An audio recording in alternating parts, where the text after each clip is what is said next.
Bogari. Yo, what's poppin' Kigali, Rwanda? Member, out that criminal, the cheerful boy in the place. Remember, God is able. Every Matafi, you know, Nati the Rio Gasana, inaruha mwari batabikeka. bikomeje Skoro umujyi tugaca akavuyo Buganda ari no kwishyushya na B1 Gin. banyishyuye Ishyari.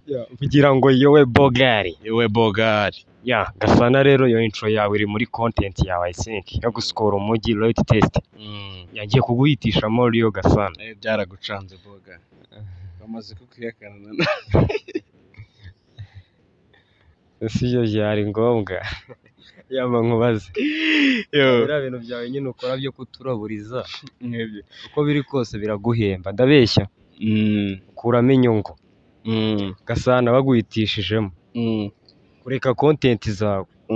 Ukazireka burundu, wazigurisha, wazitanga. Nyine ukarekera kuba umu content creator. Bakakubwira ati turaguha miliyoni 30. Hagati ya content kuyireka na miliyoni 30 wahitamo iki? Nareka miliyoni 30. Kubera ko iyo ndi gukora ibintu bafite ibyishimo. Bime ibyishimo like kandi nta kintu kiruta ibyishimo. Amafaranga tuzayakorera tuyabona ayo ngayo uri kuvuga. Maze no kuyakorera. Happy nayo ariko tuzayabona. Ese Gasa nta muntu urakoresha royalty test noneho nk'umukunzi we mwahura akakuzanaho amahane? Oya ntago biraba.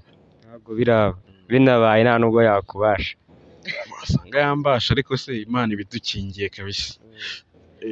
Gasana ikindi kibazo.